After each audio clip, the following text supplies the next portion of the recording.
அமைச்சர்கள் பக்கத்துல பேசிட்டு இருக்கிறாங்க, இல்லைன்னா தூங்கி விழுகிறாங்க.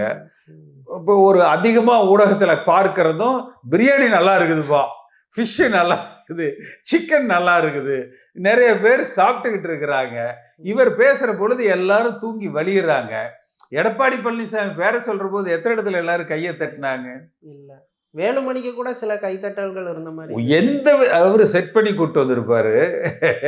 வந்து எந்த இடத்துலயும் ஒரு எழுச்சியாக, ஒரு உற்சாகமாக, ஒரு பொலிட்டிக்கல் மெசேஜ் என்ன, அதிமுகவுடைய கொள்கைகள் என்ன, அது எதுவுமே இல்லையே.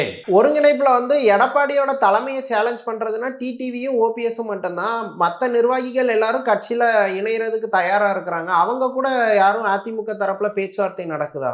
இது இவங்க முதல்ல வந்து ஒரு ஒரு க்ளூலெஸ்ஸா வந்து இருக்கிறாங்க. பொதுவா ஒரு சரியான ஒரு திட்டமிடல் இருப்பதாக எனக்கு தெரியல. இந்த தேர்தலுக்கே இன்னும் 4 மாசம் இருக்கிற காலத்துல இன்றைக்கு நடக்கிற பொதுக்குழு என்பது வந்து மிக ஒரு முக்கியமான பொதுக்குழு. இதுல வந்து இந்த பொதுக்குழு முடிச்சுட்டு போனாலே இல்ல நம்ம ஜெயிச்சிட்டோம், பாத்திரலாம் களத்துல என்கிற அளவுக்கு வந்திருக்கிற 5000 பேர் தயாராக செல்லணும். அவங்க ஆளுக்கு 5000 பேரை தயார் பண்ணணும்.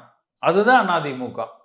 அப்படி பெரிய அளவுல எதையும் ஒரு வியூகங்களையோ பேச்சுக்களையோ அல்லது ஒரு ஒரு விளக்கங்களையோ இந்த பொதுக்குழு கொடுத்ததாக எனக்கு தெரியல. ஓகே. இப்போ ஓபிஎஸ் சாப்டர் அதிமுகல முடிஞ்சிட்டுன்னு எடுத்துக்கலாமா? இல்ல பாஜக இன்னமுமே பிரஷர் கொடுக்க வாய்ப்பு இருக்கா? அது அமித்ஷாக்கு தான் தெரியும்.